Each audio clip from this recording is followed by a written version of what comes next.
নারায়ণগঞ্জের সোনারগাঁয়ে বকেয়া বেতন ও ছুটির টাকার দাবিতে ঢাকা-চট্টগ্রাম মহাসড়ক অবরোধ করে বিক্ষোভ করেছে চৈতি গার্মেন্টসের শ্রমিকরা। দুপুর ২টায় টিপুদি এলাকায় মহাসড়কে শ্রমিকদের অবরোধ করে। এ সময় মহাসড়কের উভয় পাশে প্রায় ৭ কিলোমিটার দীর্ঘ যানজটের সৃষ্টি হয়। এতে দুর্ভোগে পড়েন মহাসড়ক দিয়ে চলাচলরত ঈদ ঘরমুখ মানুষ। Staff reporter Mohammad Nurnabi Johnny জানান, শ্রমিক সুমন মিয়া বলেন, চৈতি গার্মেন্টস কর্তৃপক্ষ প্রতি মাসের ৭ তারিখে বেতন দেওয়ার কথা থাকলেও মাস শেষ হয়ে যাচ্ছে, বেতন ও ঈদ বোনাস দিচ্ছে না। বাধ্য হয়েই আমরা মহাসড়ক অবরোধ করেছি।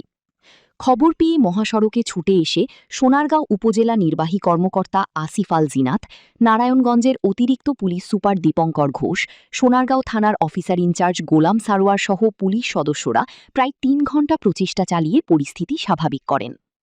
কারখানার জেনারেল ম্যানেজার মিজানুর রহমান বলেন, বৈশ্বিক সমস্যার কারণে আমরা কয়েক মাস যাবৎ বৈদেশিক বায়ার আনতে পারছি না, তবে শ্রমিকদের বেতন ভাতা আমরা সঠিক সময়ে দিয়ে যাচ্ছি। তারা বলতেছে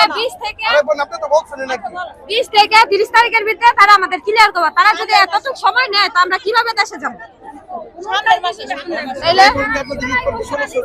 হ্যাঁ, আমাদের তো সমস্যা হইতেছে, কারণ আমরা বাসা থেকে কেউ থেকে রেন্ট পেন করছি, আমাদের তো দেনাখানা আছে, আমরা ওগুলা দেওয়া লাগবে না। প্রত্যেক বছর আমরা কম পাই। আমরা যখন ফ্যাক্টরি থেকে বাড়িয়ে যাইগা তখন আমাকে ৩,০০০ ৪,০০০ দেয়। এক একটা ফ্যাক্টরির মাঝে ১০ থেকে ১১,০০০ ৮,০০০ এমন ছুটির টাকা পায়, কিন্তু আমরা আমাদের পানারা পুরো মতো পাই না। ফ্যাক্টরিতে বাড়িয়ে গেলে আর আমাদের ৯০০ দিয়ে বুঝতে দেয়। মেন কথা হলে আমাকে ছুটির টাকাটা পাই টু পাই বুঝে দেবো। আমাকে দাবি, আমাকে ছুটির টাকা দিলে আমরা রাস্তা ছাড়বো, আমরা রাস্তা ছাড়তাম না।